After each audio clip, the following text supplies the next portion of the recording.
So, a really big thing with workflows and skills that a lot of people are concerned about when it comes to AI is it reusable?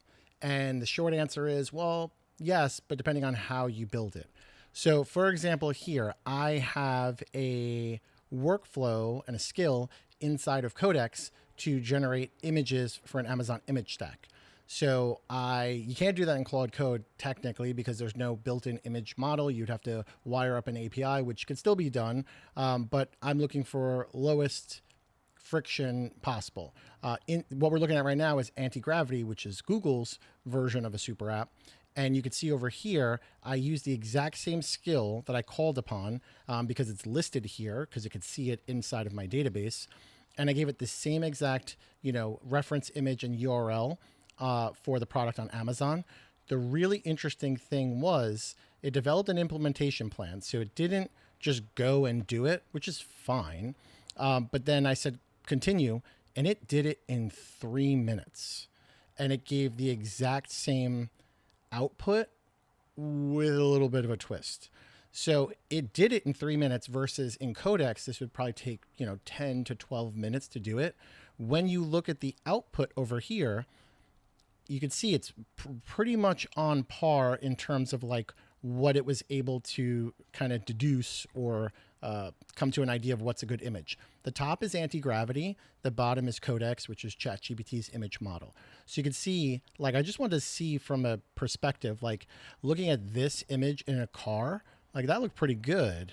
And this image over here, it's okay. The interesting thing is Codex kept the consistency of like the font and the headers inside of all the images.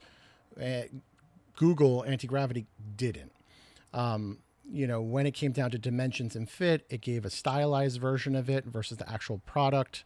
So from a fidelity perspective, it still needs some work. But I just wanted to show, like, you don't have to always use, if Codex disappeared tomorrow, I could go and use this in anti-gravity and tweak it a little bit further to get a better output from what we're seeing here. But you could just see apples to apples, I didn't change anything and it ran the same kind of skill. So the skill is always agnostic and you don't want to have to say, okay, you're doing this in Codex or you're doing this in Claude Code. The skill and the workflow should be agnostic of any kind of tool so that this way you can repurpose it in another one. So I was just looking at that and I was like, okay, cool. So I wanted to see what Amazon shoppers thought. So I didn't want to just say, okay, yeah, great. Here's my opinion on what looks better. I went to Product Opinion and I went ahead and I ran the image stack. So I said, which is looking better? It loaded them backwards because I stupid me, loaded them backwards, but it's fine. So, but you could see over here, 63% chose the Codex version and 36% chose the Gemini version. So this is just my gut check on, which one is going to resonate with who and why. And when you look at the reasonings, it's interesting what people said when they preferred the Gemini model, the anti-gravity. It has a better made detail that doesn't fade or color crack. So that's when I would go back here and say like, okay, like where did it say fading and color cracking? So it said this here, right? So technically it wasn't the visuals. It was the fact that it was focusing on the finish. So technically I can go back into Codex and I could have Codex generate that Duracoat finish image and bring that into this one and give a better high fidelity on brand version of it. So it wasn't like they were saying, oh, I like the visuals better, but they were talking more about like the durability and finish. So it's interesting, right?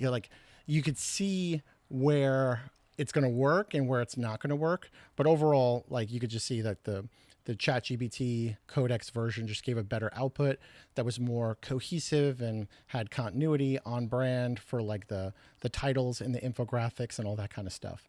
But just super interesting because like I said, and the fact is maybe that would just be good enough for you. Maybe this is for your use case and purposes is good enough. And in that case, hell, like you could do 3 of these in the amount of time it's going to take Codex to do 1 of them. But it all comes down to what's going to work for you, what's going to work for your brand, and what the output you need is. So there's a lot of cool things over here. And on the Codex plan, I'm on a $100 a month setup. Inside of Antigravity, I'm only on a $20 plan. So this didn't take up a lot of usage. Yeah, it's just interesting. But let me know what you guys think in the comments below.